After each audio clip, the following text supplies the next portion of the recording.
Salut à tous, on se retrouve aujourd'hui pour l'épisode 1179 du Zap Image. On commence aujourd'hui avec quelques anniversaires. Tout d'abord, l'ancien joueur du Paris Saint-Germain, donc c'est Adil Aouchiche qui fête aujourd'hui ses 18 ans après avoir annoncé son départ du Paris Saint-Germain il y a 2 semaines. Quel club rejoindra-t-il selon vous? Donc normalement il devrait rejoindre cette équipe de l'AS Saint-Etienne. Donc aujourd'hui il fête ses 18 ans. Aouchiche, un autre anniversaire les gars, c'est Sergio Busquets, le milieu défensif de l'équipe du FC Barcelone qui fête lui aujourd'hui ses 32 ans. Et pour finir les gars, c'est Gareth Bale aujourd'hui qui fête ses 31 ans, l'attaquant gallois qu'on parle beaucoup quand même ces dernières semaines. Gareth Bale, on peut voir une photo de lui en train d'embrasser une Ligue des Champions, il a quand même remporté 4 avec cette équipe du Real Madrid. Donc pour finir avec le gallois, donc pour Dimitar Berbatov, ancien très grand numéro 9 par exemple de l'équipe de Manchester United, il a aussi joué du côté de l'AS Monaco, le bulgare. Donc l'attitude de Gareth Bale n'est pas professionnelle et irrespectueuse, il a dit ce genre de réaction va trop loin, la seule solution est que Gareth Bale quitte le Real Madrid. Mais le problème c'est que le gallois ne veut pas quitter l'équipe du Real Madrid, on en a parlé hier, le Real, et surtout Zidane en a marre de Gareth Bale. Donc le Real serait excédé par le comportement de Gareth Bale lors des derniers matchs. Le joueur prévoit de rester jusqu'à la fin de son contrat en 2022, même s'il ne joue pas, une situation inacceptable pour le club qui décidera de son avenir à la fin de la saison. Comme j'ai dit, il touche 17 millions d'euros par an, donc il devrait toucher encore 34 millions d'euros par an, vu qu'il ne reste plus que 2 saisons du côté du Real Madrid, et après bien sûr il quittera l'Espagne. Ensuite direction le Portugal, on va parler d'un choc hier entre l'équipe du FC Porto, première du championnat, contre l'équipe du Sporting, troisième. Donc si Porto faisait au moins un match nul, donc Porto était champion du Portugal, donc ils ont fait encore mieux, vu qu'ils ont gagné le match 2-0 contre cette équipe du Sporting Portugal, donc Danilo et Marega ont été buteurs, donc du coup Porto est champion du Portugal, donc le FC Porto est champion du Portugal quand même pour la 29e fois de son histoire, donc félicitations à cette équipe portugaise. Et pour finir les gars, un petit coup d'œil au classement, donc il reste plus que 2 journées dans le championnat portugais, donc j'ai comparé les gars les stats du Benfica et de l'équipe de Porto depuis la reprise des matchs. Donc Benfica quand même était quasiment leader toute la saison, mais le problème c'est sur les 10 derniers matchs, ils ont gagné seulement 3 matchs l'équipe du Benfica, alors que l'équipe de Porto a très bien fini sur les 10 derniers matchs de Liga NOS, ils en ont gagné 7. Vous voyez la différence entre les deux équipes, donc c'est tout simplement pour ça que l'équipe de Porto gagne ce championnat portugais. Ensuite les gars, on quitte le Portugal, direction l'Angleterre. On va parler d'un énorme choc hier, une énorme surprise. Arsenal contre l'équipe de Liverpool. Et c'est Arsenal qui s'est imposé 2-1 contre Liverpool. Donc Liverpool, depuis qu'ils savent qu'ils sont champions d'Angleterre, ils ont quand même laissé filer beaucoup de points, beaucoup de matchs nuls, pas mal de défaites aussi. Voilà, ils sont complètement à l'ouest, l'équipe de Liverpool. Mais bon, ils sont sacrés champions d'Angleterre, c'est ça le principal pour eux. Pourtant, ils menaient 1-0, un but de Sadio Mané. Mais Lacazette et Nelson ont été buteurs côté Arsenal. Donc Arsenal a gagné ce match 2-1 contre l'équipe de Liverpool. Donc regardez les stats du match, donc j'ai pas vu le match, mais quand tu vois les stats, c'était tout simplement un attaque-défense, et c'est quand même l'équipe de Arsenal qui a gagné le match. Rien que la possession de balle les gars, 70% de possession de balle pour l'équipe de Liverpool, 30% seulement pour l'équipe des Gunners, 24 tirs au but pour l'équipe de Liverpool, seulement un but, alors que les Gunners 3 tirs au but, ils ont quand même marqué 2 fois. Donc efficacité à 100% hier pour cette équipe de Arsenal, donc gros coup des Gunners. Ensuite, on continue les gars avec cette rencontre, donc la réaction de Jürgen Klopp après les 2 buts d'Arsenal offerts par la défense de Liverpool. Incroyable mais vrai, Arsenal mène 2-1 face aux Reds. Donc comme j'ai dit, j'ai même pas vu les buts, ce qui paraît tout simplement la défense de Liverpool a offert les 2 buts à l'équipe de Arsenal. Donc 2 grosses boulettes des défenseurs et peut-être du gardien des Reds. Ensuite, pour continuer avec cette équipe de Liverpool, donc comme j'ai dit, depuis qu'ils savent qu'ils sont champions, ils ont complètement laissé filer le championnat. C'est dommage parce qu'ils auraient pu battre quelques records. Donc après avoir perdu contre Arsenal, Liverpool ne pourra plus atteindre le record des 100 points acquis sur une saison de Première Ligue de Manchester City en 2017-2018. Ils avaient ce record en tête, voilà, de dépasser les 100 points. Voilà, c'est un record dans le championnat anglais. Malheureusement pour eux, voilà, vu qu'ils enchaînent les mauvais résultats ces dernières semaines, donc ils ne pourront pas dépasser les 100 points en Première Ligue, dommage pour eux. Et Liverpool ne pourra pas atteindre la barre des 100 points en championnat cette saison. Seulement 4 équipes ont réussi cet exploit. Donc en 2011-2012, le Real Madrid 100 points, 2012 il y avait aussi le Barça 100 points, 2013 la Juventus 102 points et l'équipe de Manchester City 100 points il y a 2 ans. Et pour finir sur cette rencontre, donc hier il y avait une banderole dans le stade de Arsenal, c'était marqué « Votre trophée est-il en or ?» En 2003-2004, Arsenal avait reçu un trophée en or pour célébrer sa saison sans aucune défaite. Quel culot quand même des supporters des Gunners envers l'équipe de Liverpool. Ensuite les gars, on va parler du second, du dauphin de cette première ligue, c'est l'équipe de Manchester City qui joue contre Bournemouth. Et petite victoire de City, seulement 2-1. Mais bon, City ne joue plus rien en cette fin de saison dans le championnat anglais. Ils savent qu'ils vont terminer en 2e position. Mais City a fait le taf 2-1 contre l'avant-dernier du championnat de Première Ligue. Ensuite, pour continuer avec Manchester City, il y a 5 ans, jour pour jour, Raheem Sterling signait à Manchester City contre 64 millions d'euros. Donc il quittait l'équipe de Liverpool pour rejoindre l'équipe de City. Donc depuis, il a gagné 2 fois la Premier League, 1 fois la FA Cup, 4 fois la Coupe de la Ligue anglaise et 2 Community Shield pour l'ailier anglais. Et pour finir avec cette équipe anglaise, on va juste parler du futur maillot qui a été dévoilé hier et c'est officiel. Puma dévoile le nouveau maillot domicile de l'équipe de Manchester City. Je vous l'ai déjà montré il y a quelques jours, c'était simplement une rumeur. Cette fois-ci, c'est officiel, ça sera ça le futur maillot de l'équipe de City, version domicile, un maillot version piscine. Ensuite les gars, on va parler de l'équipe de Tottenham hier qui se déplaçait du côté de Newcastle. Et deuxième succès d'affilée pour l'équipe de Tottenham, 3-1 contre cette équipe de Newcastle. Donc parfait pour Tottenham qui s'est imposé il y a quelques jours contre l'équipe de Arsenal. Donc 3 points de plus pour Tottenham. Et Tottenham revient provisoirement à 4 points de Leicester. Mais bon, c'est très compliqué quand même d'accrocher une place pour la future LDC.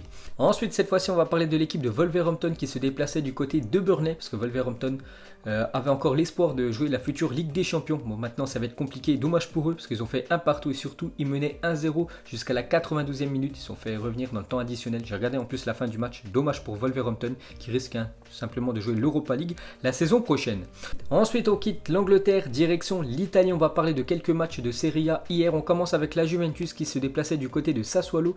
Et encore un match avec beaucoup de buts côté Juventus et surtout un troisième match sans victoire pour cette équipe de la vieille dame. 3 partout contre cette équipe de Sassuolo qu'on va parler juste après, qui a quand même fait déjouer pas mal de grosses équipes en Serie A. Donc la Juventus, je vous ai dit, ça marque beaucoup de buts, mais ça prend pas mal de buts ces derniers matchs. Donc 3-3 là. Il y a quelques jours, ils avaient fait 2 partout contre l'Atalanta Bergame. Et le match juste avant, ils avaient perdu 4-2 contre l'AC Milan. Donc les derniers matchs de la Juventus. Il y a beaucoup de buts à chaque fois. Donc on peut voir le scénario de cette rencontre hier. Donc la Juventus menait quand même 2-0 dans cette rencontre avant que Sassuolo fasse son retard. Il mène dans le match 3-2 avant que Alexandro, en fin de match, égalise pour la Juventus. Donc encore un match, on peut dire médiocre pour cette équipe de la Juventus. Donc on revient les gars sur Sassuolo. Donc depuis le redémarrage de la Serie A, donc ils se sont inclinés une seule fois contre l'Atalanta Bergame. Sinon on peut voir qu'ils ont fait déjouer pas mal de grosses équipes. Donc la Juventus hier 3-3, ils avaient fait aussi 3-3 contre l'Inter Milan. Il y a quelques jours, ils ont fait aussi un beau résultat du côté de la Lazio. Le match juste avant, les gars, 2-1, ils avaient gagné contre la Lazio, qui est actuellement en deuxième position de Serie A. Ils sont à 6 points des positions européennes. Il reste encore 5 journées à jouer. Donc, équipe surprise, cette équipe de Sassuolo. Ensuite, cette fois-ci, les gars, on va parler de l'équipe de la Lazio de Rome. Donc, la Lazio, ça va plus du tout. Et encore un match sans victoire pour la Lazio. 0-0 du côté de Udinese. Et c'est quand même le 4e match de suite sans victoire pour la Lazio. Donc, sur les 4 derniers matchs, c'est quand même 3 défaites et un match nul. Donc, trop de pression pour jouer le titre, bien sûr. Ils ont complètement craqué en plein vol, cette équipe de la Lazio de Rome. Ensuite, cette fois-ci, on va parler d'une équipe, elle, qui va bien mieux. Depuis quelques temps, c'est l'équipe de l'AC Milan qui jouait contre Parme hier soir. Et victoire de l'AC Milan 3-1. Pourtant, ils étaient menés 1-0. Mais ils ont fait le taf, ils ont renversé le match. Ils ont gagné ce match contre cette équipe de Parme. Donc l'AC Milan a pris 17 points sur 21 possibles depuis le retour de la Serie A. Ils ont quand même gagné contre des très grosses équipes italiennes. Donc par exemple la Juventus 4-2, la Lazio de Rome 3-0. Ils avaient fait 2 partout contre l'équipe de Naples. Ils ont aussi gagné 2-0 contre l'AS Roma. Seul l'Atalanta Bergame 19 points fait mieux sur cette période. Donc actuellement tout va bien pour cette équipe du Milan AC. Ensuite les gars, on va parler de Naples qui se déplaçait du côté de Bologne hier. Et score final 1 partout pour cette équipe de Naples qui va jouer certainement l'Europa League. Donc ça jouera même pas la Ligue des Champions l'année prochaine pour Naples. Donc ça sent quand même quelques départs. Je pense à Koulibaly qui devrait quitter le club dans les futurs jours. Et pour finir les gars avec les résultats en Italie, on va parler de l'AS Roma qui joue contre Hellas Vérone hier et victoire de l'AS Roma 2-1.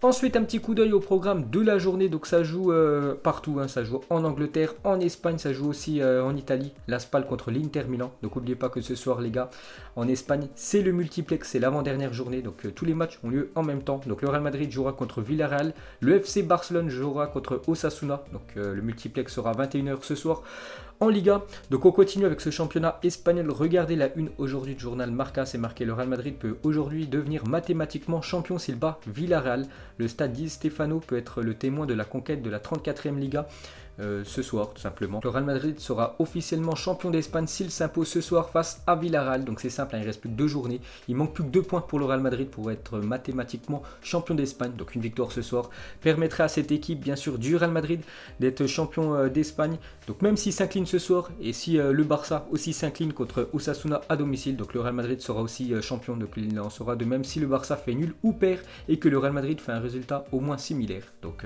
il y a de grandes chances que ce soir le Real Madrid Madrid soit champion d'Espagne. Donc une déclaration de Zidane sur le futur adversaire Villarreal est une grande équipe. Ce sera sûrement le match le plus dur de la saison. Les derniers matchs que nous avons eu à jouer. Eden Hazard, vous verrez, il va mieux. Il ne ressent plus de douleur. Donc il devrait être certainement titulaire ce soir. L'attaquant belge, donc un représentant de la fédération espagnole sera présent jeudi soir à Valdebebas, donc dans le stade Alfredo Di Stefano, pour remettre le trophée de la Liga à Sergio Ramos et à ses coéquipiers dans le cas où le Real Madrid est mathématiquement champion après le match contre Villarreal. Donc le trophée de la Liga sera ce soir dans le stade du Real Madrid. Si le Real s'impose, Sergio Ramos pourra lever ce trophée de la Liga. On continue les gars avec le Real Madrid. Donc vous êtes d'accord avec Zidane. Donc Zidane a dit le ballon d'or, il le mérite selon Zidane, en parlant de Karim Benzema. Donc il a dit pour moi mes joueurs sont les meilleurs et Karim a été performant pendant des années, mais le ballon d'or est remporté par un seul joueur. Pour moi tous mes joueurs le méritent. Donc on peut voir aussi ce grand paragraphe et tout à la fin c'est marqué oui il le mérite comme tous mes joueurs, en parlant de Karim Benzema. Donc voilà les gars, c'est vrai que s'il gagne la Liga, en plus Benzema a été très très bon cette année. Après voilà, comme j'ai dit, le ballon d'or ça va aussi se jouer surtout sur la fin de la Ligue des Champions. Il faudrait que le Real Madrid quand même élimine cette équipe de Manchester City et qu'ils aillent loin en Ligue des Champions et que Benzema soit décisif. Et bien sûr le Français pourrait remporter ce ballon d'or 2020. Ensuite cette fois-ci côté FC Barcelone, donc une déclaration de Quique Setién en conférence de presse hier avant le match de ce soir. Il a dit la Liga n'est pas encore perdue car tout peut arriver, mais c'est vrai que c'est difficile. Nous avons fait match nul 3 fois tandis que le Real Madrid a tout gagné. Ils sont en avance et ils ont sûrement fait mieux. Tout peut arriver. Donc ils pensent encore qu'ils peuvent encore remporter cette Liga. Donc bien sûr le Real Madrid ne fera pas de sans faute. Ils ont fait 9 victoires d'affilée. Je ne vois pas du tout le Real Madrid surtout perdre les 2 derniers matchs et le Barça gagner les 2 derniers matchs et que le Barça soit champion. Mais bon, il a encore de l'espoir, l'entraîneur barcelonais. Et pour finir avec le FC Barcelone, donc hier j'avais dit qu'ils avaient officialisé leur futur maillot. Et le nouveau maillot vient de débuter sa vente dans les boutiques officielles du Barça. Donc maintenant vous pouvez le trouver partout. Le futur maillot du Barça pour la prochaine saison. Ensuite on va parler de la future Coupe du Monde au Qatar. Hier on a pris quelques infos sur cette future Coupe du Monde. Donc déjà officielle, la Coupe du Monde 2022 au Qatar se déroulera du 21 novembre au 18 décembre prochain. Donc la finale les gars ça sera le 18 décembre 2022 à 17h heure française. Donc un peu comme l'horaire de la dernière finale de la Coupe du Monde entre l'équipe de France et la Croatie. Donc programmation des matchs de la Coupe du Monde 2022 donc lors des phases de poule, donc du 21 novembre au 2 décembre, 4 matchs par jour, 11h, 14h, 17h, 20h. Donc il y aura des matchs tout au long de la journée, 8e de finale, on peut voir aussi les horaires, donc demi-finale à 20h et la finale à 16h. Donc en France les gars, ça sera à 17h. Ensuite, quelques photos des stades qui accueilleront la Coupe du Monde 2022 au Qatar. Donc quelques photos de ces magnifiques stades actuellement qui ont été construits uniquement pour cette Coupe du Monde 2022 au Qatar. Des stades tout simplement magnifiques. Ensuite les gars, on va parler d'une info de dernière minute. Donc Victor Osimhen est attendu dans les prochaines heures à Naples pour passer sa visite médicale. D'après le journal L'Équipe, un transfert record pour les deux clubs de 81 millions d'euros est évoqué avec à la clé un salaire de 500 000 euros par mois. Le deal pourrait se boucler au plus tard jeudi. Donc dans la journée les gars, ça pourrait être officiel. Victor Osimhen du côté de Naples. Ensuite pour continuer avec son équipe actuelle à Victor Osimhen, donc c'est l'équipe de Lille. On peut voir que le LOSC a dévoilé aujourd'hui son futur maillot domicile pour la prochaine saison. Donc ça sera ce maillot là, donc toujours sponsorisé par New Balance et le sponsor Boulanger en plein milieu du maillot. Cette fois-ci c'est l'équipe de Rennes qui dévoile son futur maillot pour la prochaine saison, donc maillot version domicile. Et pour finir les gars, c'est l'équipe de l'Olympique Lyonnais qui dévoile son maillot version domicile pour la saison prochaine. Et pour finir ce Zap Image, donc officiel, la FIFA annonce que la règle des 5 changements par équipe en cours de match sera en vigueur pour toute la saison 2020-2021, euros compris. Donc l'IFAB indique que les 5 changements seront désormais autorisés à partir de la saison prochaine. Chaque ligue pourra décider si elle souhaite ou non appliquer cette nouveauté. Donc par exemple la Ligue 1 pourra à partir de la saison prochaine, bien sûr si elle valide cette règle, qui est plus 3 changements mais 5 changements à partir de l'année prochaine, pendant toute la saison prochaine. En fait chaque ligue aura le choix, donc en espérant bien sûr que la Ligue 1 prenne ces 5 changements. Donc vous mettrez vous en commentaire, est-ce que cette règle des 5 changements devrait être tout le temps de vigueur, donc c'est à dire pas que pour la saison prochaine mais pour tout le temps les gars, tout simplement, qu'il y aurait maintenant droit à 5 changements et plus 3 comme précédemment. Donc vous mettrez tout ça en commentaire. Donc voilà les gars, la fin de ce Zap Image 1179. Donc si ça vous a plu, un petit like et je vous ferai l'épisode 1180 demain. Donc moi je vous laisse et je vous dis à la prochaine comme d'habitude. Ciao à tous.